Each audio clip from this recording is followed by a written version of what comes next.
All right, Brian, how are you? You okay? Good, mate. Good, mate, yeah. So, people may know you as Brain Man Bri. Can you just tell us a little bit more about yourself and what you do? Yeah, the Brain Man Bri is a funny thing because it started years ago. I mean, most people who got me on the phone as Brain Man Bri, but obviously, as we know, it's a lot more than just the brain. And as time's evolved, it's less and less about the brain. The stuff that we do now is more about the nervous system, somatics. Obviously, the brain's included.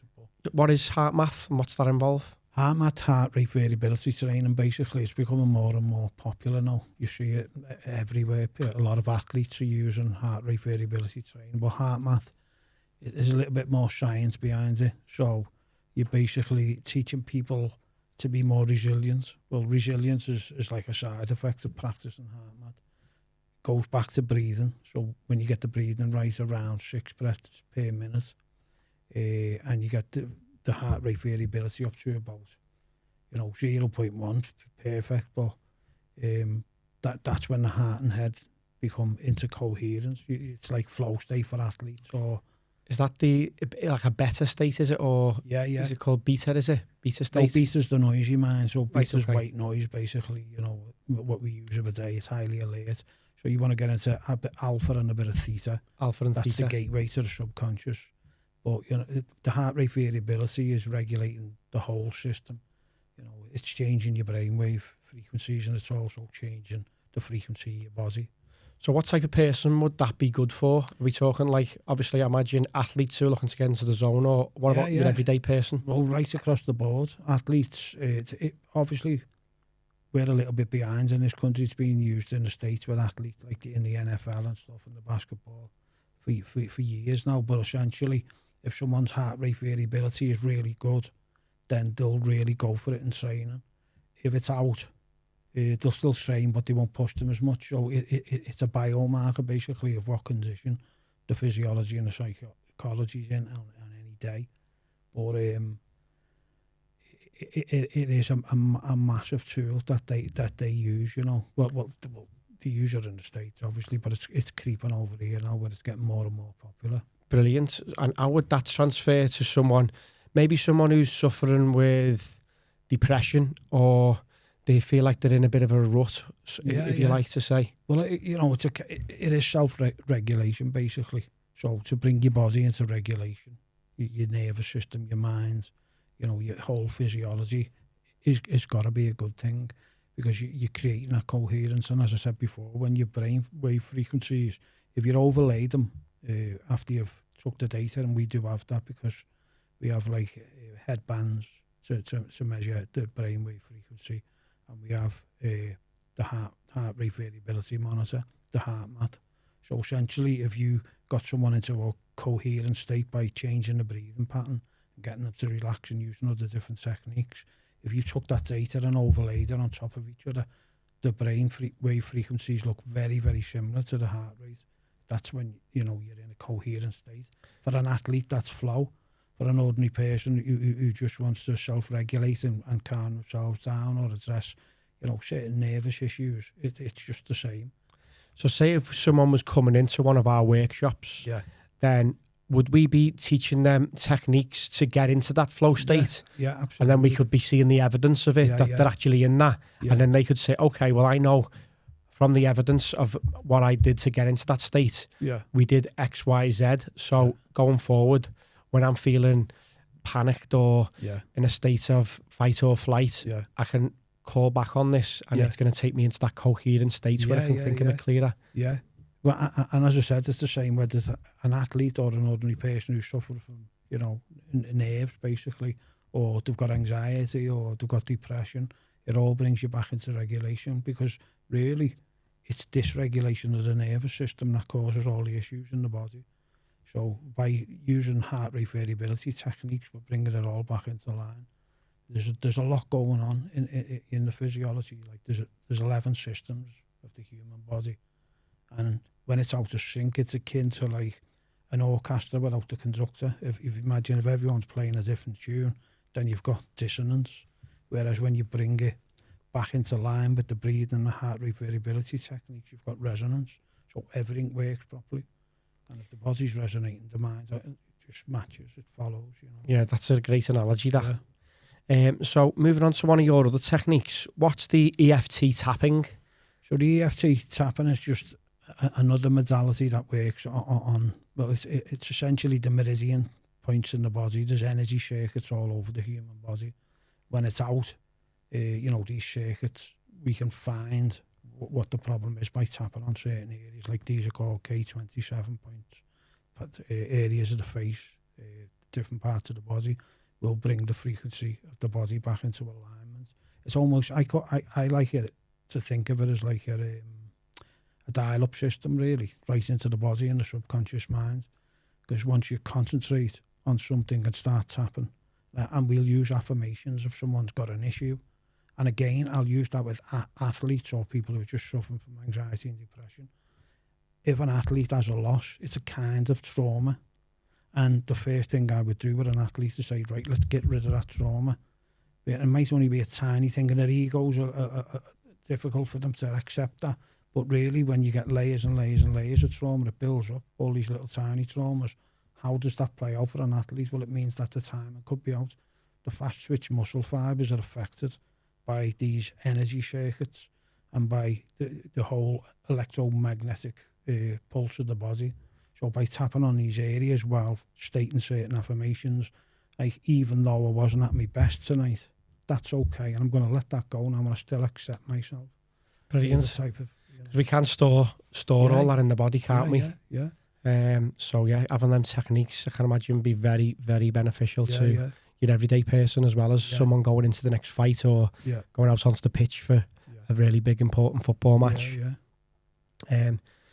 So one that ties into us both. What did you discover? I know you've done the gut microbiome analysis. What did you discover when you did yours? Well, I'm fascinated with the gut microbiome tests, because it's something I've been looking at for a long time. Because when I've had people come to me who's really suffering with, you know, depression, or, you know, they even having suicidal thoughts and stuff, we would use normal techniques, like, you know, the tapping, the nervous system regulation stuff and that, and we get results. But certain people had always come back where they go back to where they started, and it was very, very frustrating. And through, you know, a lot of research and study, I discovered that, you know, a lot of the answers are in the gut. Hippocrates, you know, doctors state the Hippocratic Oath. He said all disease begin in the gut. It doesn't matter what it is. And since I've looked at mine, I was fascinated really at what come up. Like, what foods I thought were whole foods and really healthy didn't necessarily suit me. And what foods were superfoods for me were highlighted on the test. So they come up at the top, and it sort of resonates with you, because it'll say, these are your foods. And you know then, do you know what I mean? If you're straying too far away from them and you're eating something that's not on your list, then it's going to create issues. But the fascinating thing for me is that you can cure people from the gut, even for psychological issues, depression, anxiety. It all starts in the gut. I think it's a quite exciting diagnostic tool to bring in alongside the methods that you're using with people who are struggling, whether it's with mental health, anxiety, depression, and really making a difference that's going to be long lasting as well. Once we heal the gut, we give them these techniques, they can use that going forward, and they can make a real difference in their lives. So I do think we are going to make a massive impact in the area with this charity that we're working on. So touching on the charity that we both started together, the Better Lives Collective, what's drawn you to getting involved with this, and what's your vision for it? Well, it's just a massive opportunity to make change on a bigger level. A lot of the time, I use most of my time and hours, well, I have done in the past, working with people one-on-ones, which is great, but you're not really making a difference, you know, on a social level, if you like, in communities and whatever. This gives an opportunity for us to, you know, go out there and reach more people, really. In a workshop environment, we can do a lot of what we can do with one-on-ones. We can touch more people. We can, essentially, you know, people can be taught to self-regulate. When you teach people to self-regulate, that is to actually stop and ask yourself, am I okay? You know, because most people don't do that. Most people just put the accelerator down and keep going until they burn out or crash.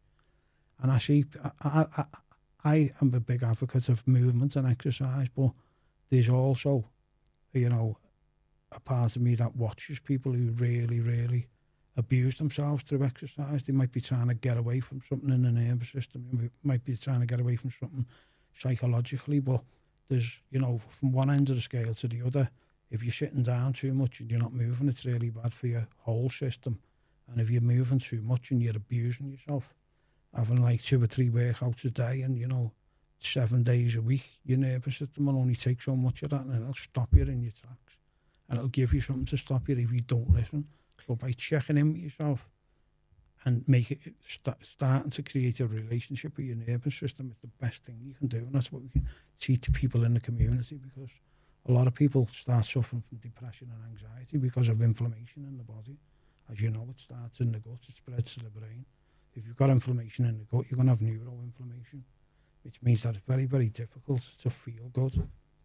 Yeah, I see that loads lately now, especially with people coming into the 30s and 40s who, on the outside, they look physically really fit and healthy, but like you speak to them and you've been going to the gym 5-6 days a week for 10, 15 years, 6 a.m, up early, so the sleep consistency, the sleep duration's being impacted, so they're not getting that recovery.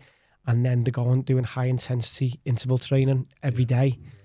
And it's just about to find balance. We want to be looking after making sure we're getting the good sleep consistency, good sleep duration. We're getting that high heart rate stuff in, but probably only needs about 20 minutes a week, concentrating on the low aerobic stuff and the strength work as well. And then the diet, most importantly. So, I find sometimes you can be borrowing from Peter to pay Paul if you're doing too much of one and not enough of the other. So it is finding that balance and giving people that education that we can do here. Like, you don't need to go out and train like a madman. No. It's just about feeding each source correctly. So, well, our nervous system's not designed to have prolonged stress. It's short. That's why people are really into ice baths and cold showers. That's a short, sharp shock, which short levels or amounts of stress is good for you. But when it's prolonged, we're not designed to tolerate that. And it's something that, you know, causes a plethora of issues with people that I've seen. Yeah, definitely. So how do you help someone rebuild confidence after an injury or a setback? Like an athlete or...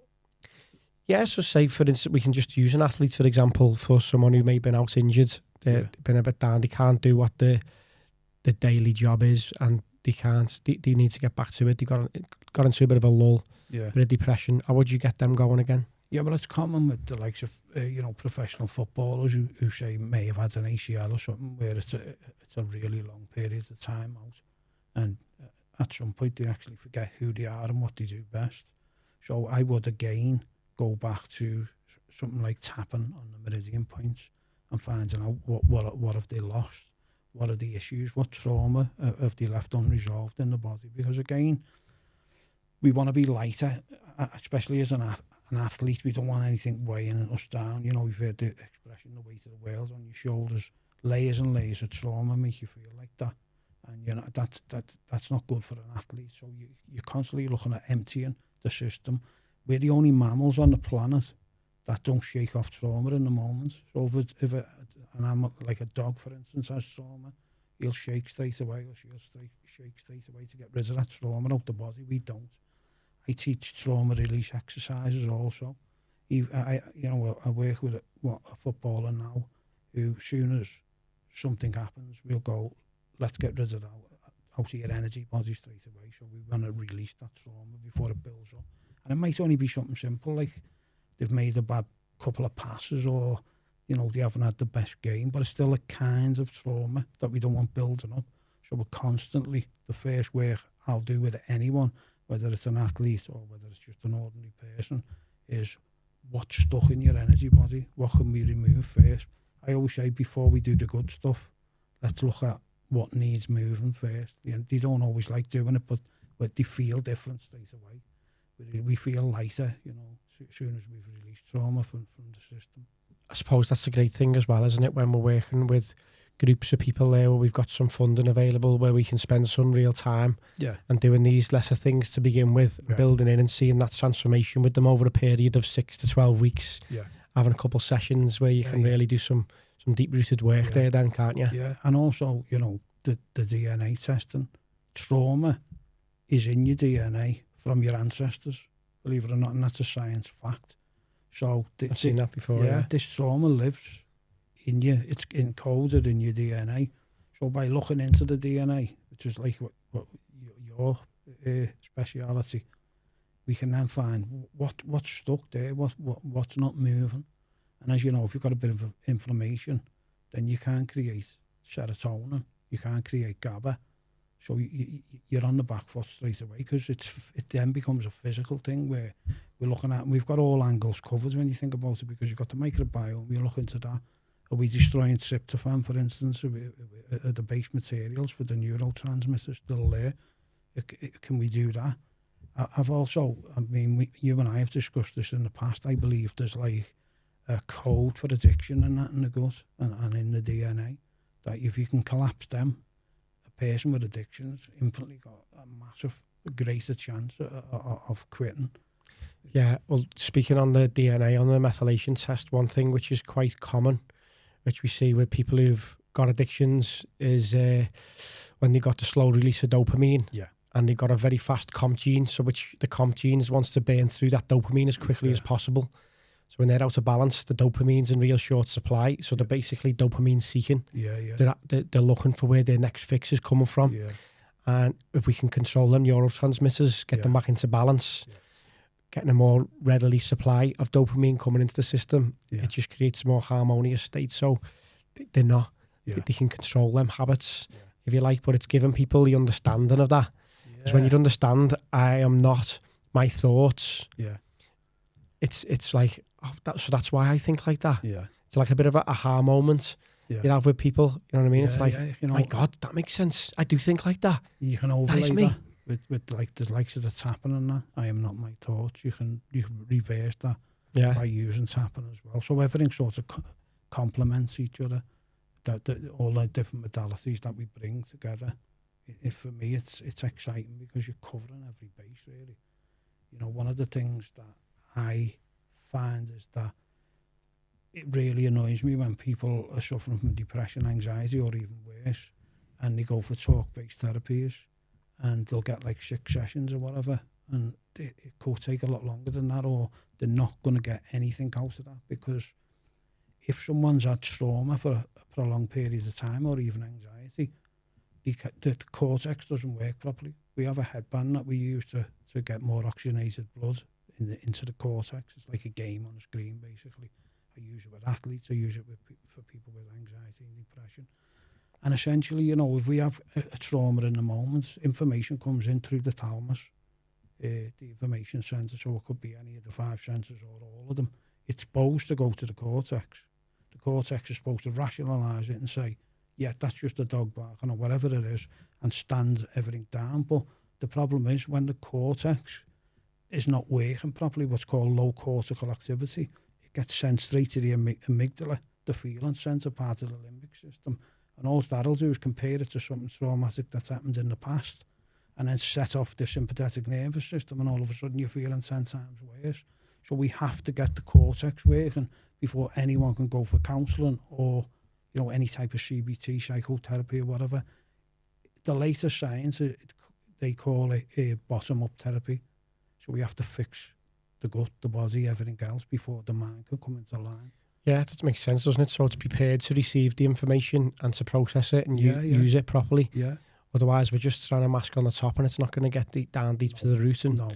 You'll get a period of time, you'll feel better, but then they'll always go back to that base feeling, because, you know, it's somatic, really. It's what's happened, what feeling is. Feeling, you know, it's the secret to everything. Definitely. So this is an interesting question. If you could take our work into any community project tomorrow, where would it be and why? Probably men's mental health, because it's closest to my heart, and also a close second would be Alzheimer's and dementia, because I believe there's a lot can be done in the gut for that. There's a lot of physical things going on with dementia that can be at least slowed down, you know, with the right vitamins and other nutrients. you know yourself, B vitamins are massive now. We never ever realised, and we can take much more higher doses. So what it would be was men's mental health, especially people who've got suicidal thoughts and depression and stuff like that, because we can have a massive effect there, because we've got everything covered, and we've got a way of approaching it that I believe is, you know, groundbreaking. There's probably other people doing it in other parts of the world maybe, but, you know, we sort of have all the ingredients to affect people like never before. I'm really excited myself to be working with some men's mental health projects. Like you said, we've spoke already about putting what workshop we can put together specifically, can't we? Yeah. Pairing the testing with your techniques. I think it'd be amazing. And I'm sure over the next year or so as we get going with this, we're going to really, really touch a lot of people. So that's one thing that we're looking for. To get this project going, we need to get sponsors in. So people who have got corporations, and whether it's to look after their staff on employee wellness schemes, or whether it's to just work alongside us, sponsor it to the charity which is close to your heart.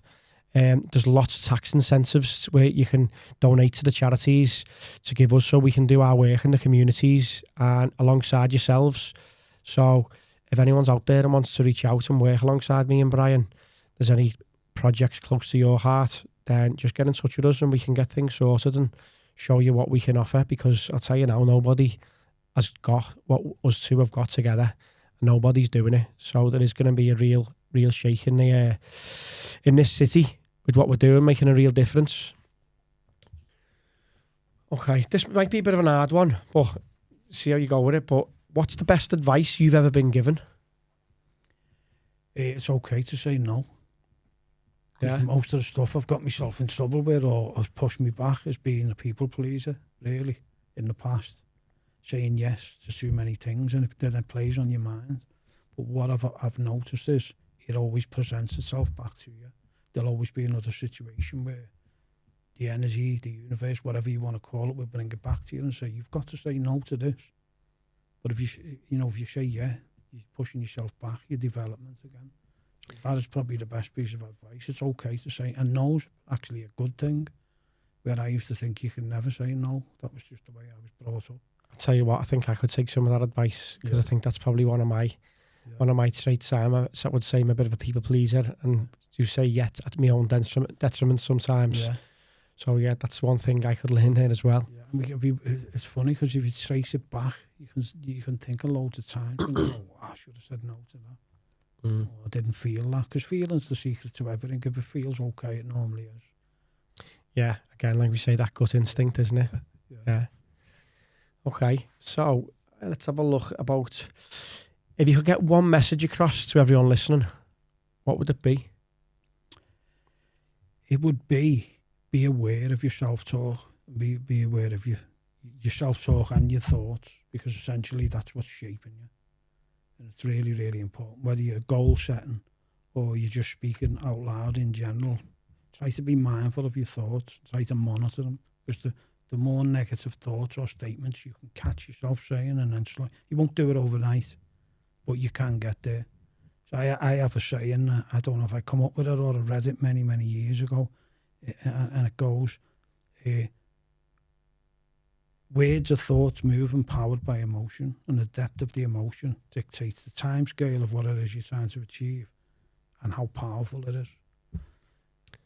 Yeah, well, I mean, we are what we say, aren't we? Yeah. So what we tell ourselves, we see a lot of the Joe Dispenza work, don't we? I'm a big fan of his stuff. And if we tell ourselves we're sick, then we will be sick, won't we? If we tell ourselves that we are healthy, it's them banging home them positive affirmations again, isn't it? And well, we're made of 50 to 70 trillion cells. Science can't even agree on how many, but somewhere between there. And every cell has a membrane, and every membrane has receptor sites. So every time you say something, the membrane either thinnens to let more proteins and nutrients in, or it thickens up just to block stuff and create more toxicity in your system. So every time we say something, 50 to 70 trillion times, there's actions going on, and if you get up in the morning and say, I'm knackered, 50 to 70 trillion cells just say, we don't have to do nothing then. Stay where you're at. It's a crack of that. Okay, so Matt, it's time for me to ask you some questions. And the first one is obviously, what first inspired you to create AI Healthician? You know what? I went on a bit of a self-development journey when I was 30, and I've always been big into my sport and health and supplementation and everything. And but I've been a mechanical engineer in a pharmaceutical company for since I left school, really. So although it was a good, well-paid job, it wasn't my passion. It didn't drive me and light me up. So I went on a self-development course, and really, there's a little phrase which I got a bit obsessed with called finding your ikigai, and it's about finding something which serves the world, can make you money, and you're passionate about. Yeah. And that was it. So I went down trying to get into the health and wellness sector, if you like, and it just, because of my engineering background, a lot of the tech side of it, the health tech stuff really lights me up, and the data. So I just started investing in different bits of kit and different courses, investing in myself, just to learn a bit more about the physiology and these markers that we can use to enhance our longevity or performance. And it does. I feel like I can absorb the information really well because it's something I'm passionate about. Whereas when I've studied in the past, and it's been a bit of a means to an end, you hold that information for a short period of time, but it never sinks in because you're not interested in it. Yeah. So like now I feel like I've got my ikigai now, and I'm living it. So it's great. Yeah. So a little bit similar to myself. You've worked with elite athletes and other performers and everyday people. Have you found a common thread that connects them? You know what I say to people as well is, so I say I'm a longevity and performance coach, and sometimes the two do interlink, but not necessarily all the time. Like when you're an athlete and the main goal is performance, you're probably not going to be eating some foods which would be recommended for someone for longevity. And likewise, you're going to be probably training a little bit longer and harder than I would be recommending to someone who's looking to just live a healthier, longer life. Yeah. So obviously being of fit and healthy mind and body and good cardiovascular fitness is great, but sometimes it can be a bit of a detriment when we're training really hard, and the free radicals and oxidative stress, which can be added onto the body if we're training 2-3 times a day. So it can be actually a bit more detrimental. So yeah, although they do interlink, there's big differences between personal performance and for longevity. Right. How do you see Better Lives Collective and AI Healthician fitting together? What's your vision for that? So I've been doing AI Healthician for like 3 years now, and it is a lot of the tests are expensive, but that's my costs aren't expensive, believe me. But this is like everything that comes with it, with the subscriptions, the cost of the equipment, the lab costs. It does all add up, and it's only a small minority of people who will actually spend on the health, and most of the time the people who need it most are the ones who can't afford it. Yeah. So that's been an issue that I've always wanted to address, and more often than not I've done it out of my own pocket. So it's something that if we can get access to this government funding or working with big corporations, so we can get money and budgets aside to be able to offer this to people who are on the breadline, who really do need this. Because basically when people are trying to put food on the table, they put themselves last. The kids are first, they put clothes, Christmas, family holiday, whatever. The last thing they're thinking about is the health. And then what they'll do is they'll wait until an ailment comes up, and then they're in the doctor then, and then they're getting prescribed a medication, and then we know how that spirals then. So if we can teach preventative health instead of reactive, then that's the message that we're trying to get across. And I think with Better Lives Collective, it's going to give us access to people who really need it, and we can make a big difference. Yeah. So just going a bit deeper into it, for anyone who hasn't heard of AI Healthician, how does it work? So AI Healthician is my company, which I would call it's mainly a health diagnostics company, and we use different modalities, including nutrition, lifestyle, exercise, and different recovery modalities like hyperbaric oxygen chamber, red light therapy, cold cold and heat therapies, just to find ways to live a longer, happier, healthier life, and also see specific markers, whether it's in the blood, gut, DNA, identifying them early before they become inflammation or something which could stem into an issue later on in life. So it's all about preventative health. Yeah. So you use DNA, gut and metabolic testing, I should say. Can you explain how these come together? So we've got just as many microbial cells as we have actual cells in our body. So it's great to do these tests together, because we might find the answers within the cells in the methylation test, or they may lie in the gut.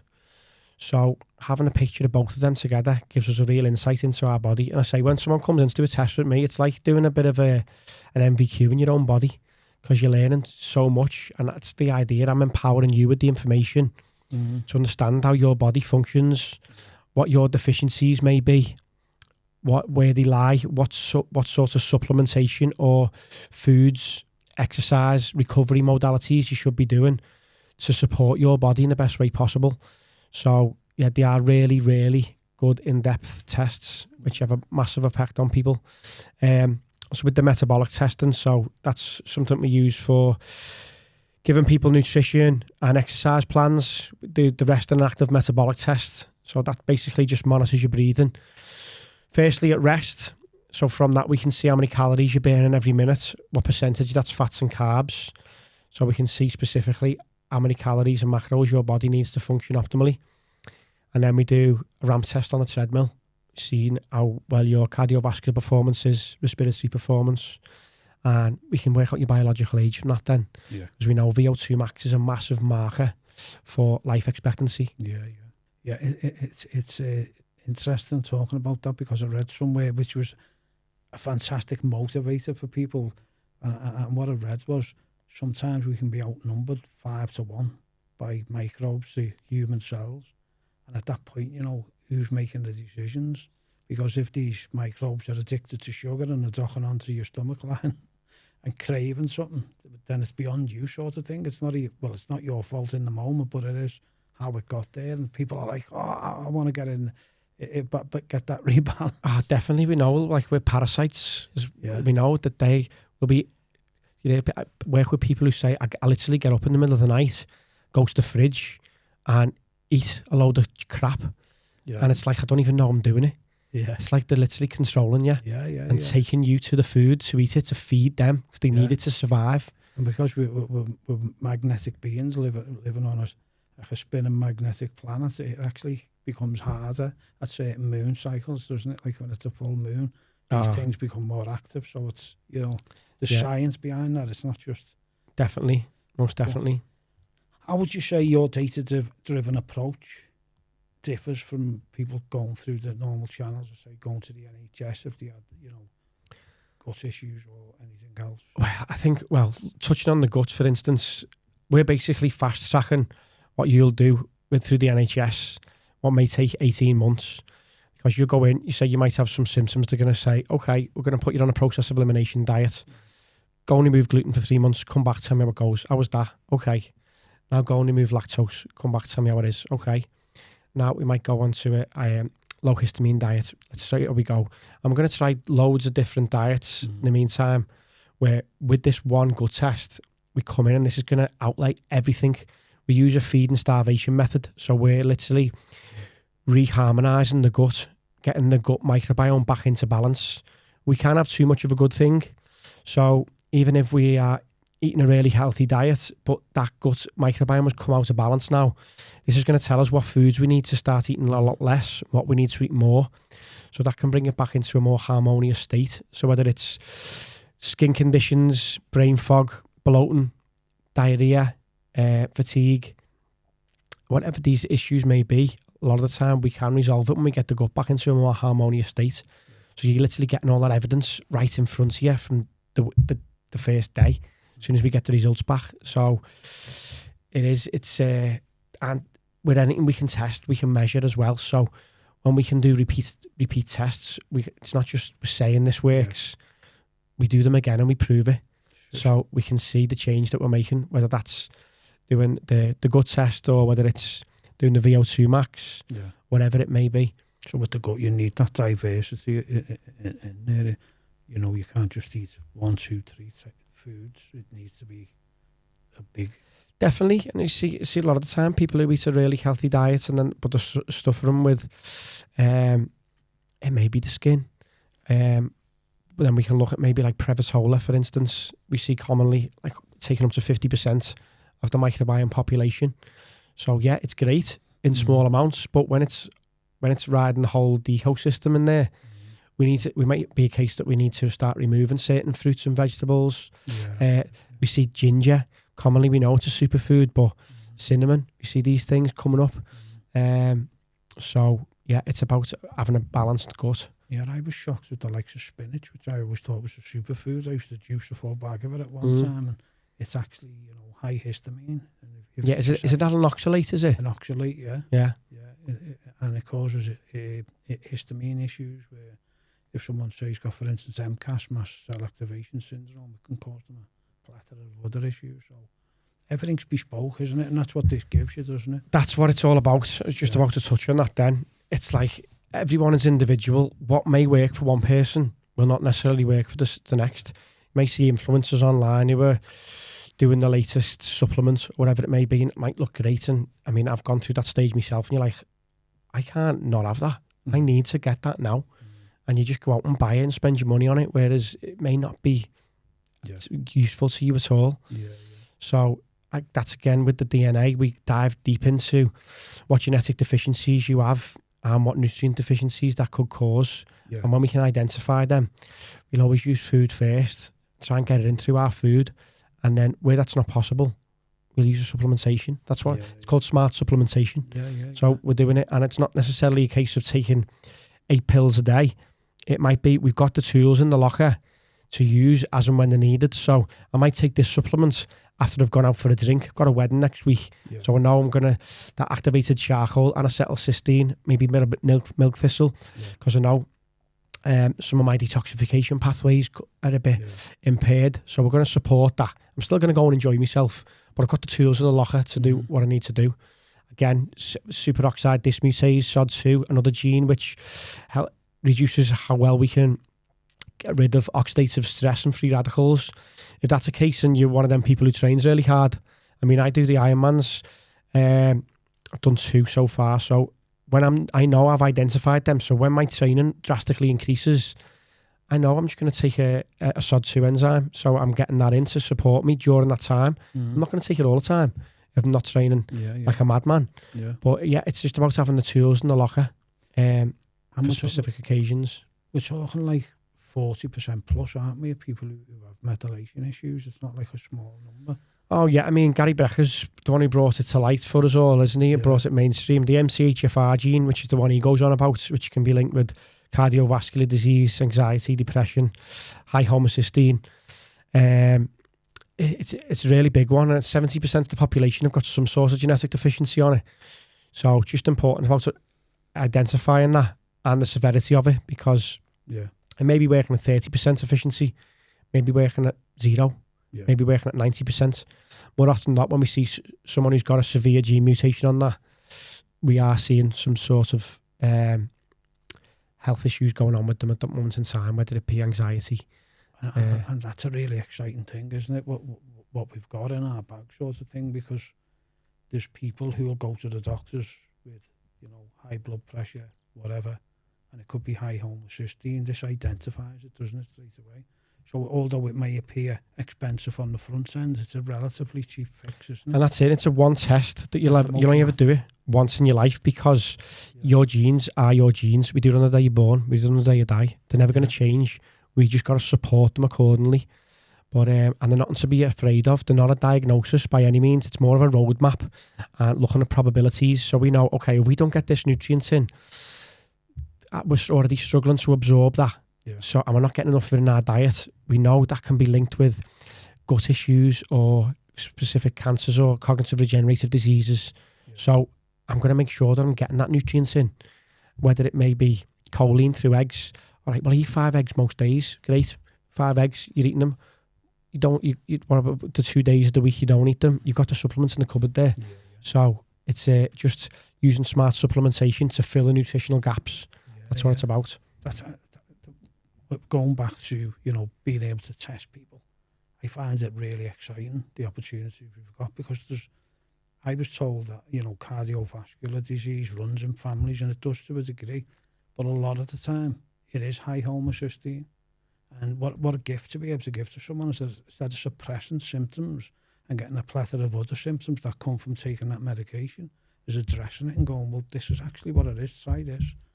I know, that's it. We can just put the cofactors in to help support that recycling the homocysteine. Yeah. So yeah, it is. I mean, another one which kills me as well is the DHFR gene. It's on the folate cycle. A very common gene mutation on there can lead us to up to 8 times more hepatic toxicity from methotrexate, which, if you don't know, is a prescription medication given for chemotherapy and for arthritis. And more often than not, when people have got this gene and they don't know about it and they're on this medication, we see they've got some form of liver disease which could have been prevented. Mm-hmm. But I mean, if the NHS would do this from the we're born, it'd be on everyone's medical files. It saved them a lot of money and prevention from other issues which could happen as well. So you've built some good partnerships already with cutting edge brands like Healthician. How do these products fit into your long-term vision for longevity and recovery? So I've followed Dr. John Laurence, who's the head practitioner at Healthician over in America for quite a while now, and his supplements are unbelievable. It's so forward thinking. So I managed to get on a call with him. It took a couple of months just to pitch it to him to see whether I could use his protocols over here in the UK, and he was impressed with what we were doing, and he's got on board with it. So we're able to offer them now. So whether it's for immune function, detoxification, longevity, neurological support, we've got these very specific protocols, which these are supplements and stuff which you aren't going to be able to buy. You need to get in touch, and it'll be on a consultation basis. But no, they're amazing, and they are really supporting of, like the NAD, for instance. We know this is a really good compound now, which is being used, widely advocated for longevity. So taking that in the methods that we are, which nobody else is doing, is going to make a real difference. Really, it will do. Better Lives is still quite new, but we're already making a bit of noise, including with the likes of this we're doing. What's the bigger picture behind it? So I think this could be rolled out nationally eventually. So first and foremost, we want to look after our own, and we want to get this out there to the people in the city, the vulnerable groups that need it most. But then I think I really want to build a big team within Better Lives Collective and spreading our message and sharing the knowledge that we've both got with other people, so they can then spread it to other people in different communities as well, so we can try and touch as many people as possible. So I really think it's exciting. We're at the start stage, so I like to look back at this in a couple of years when we're sitting watching this to see where we are, and I'm quite confident it's going to go far. How do businesses get involved, whether it's CSR or through corporate wellbeing programs they may have? So with corporate social responsibility, you can donate up to 25%, which will go off your corporation tax bill. So a lot of people aren't aware of that. So it's only going to go to the taxman, but you could put it back into the community where you're from, really helping people and changing people's lives. So I'm looking to reach out to business owners who are keen to get involved with community projects, or even if they want to look after their own staff.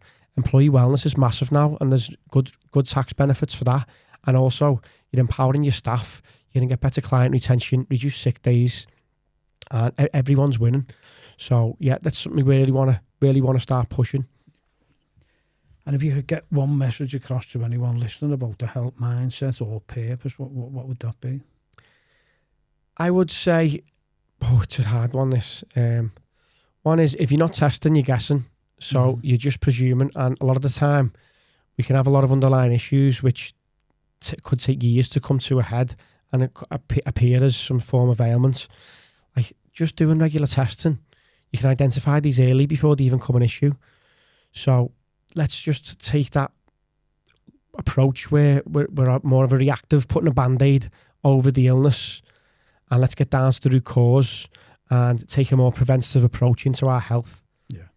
So you've sort of answered the last question again. How would someone use the DNA test to improve the longevity and health span? Yeah, well, that's it. Again, we're just identifying different genetic mutations and filling in the nutritional gaps. You think of like a helix spiral, DNA helix spiral, and think of like the chains where we could have a missing link. When we know what nutrients involved, it's like we're filling the missing link. So it's just a case of identifying these for future wellness. Perfect. Really exciting this. I'm really looking forward to growing it with you and getting started. No, you too, Brian.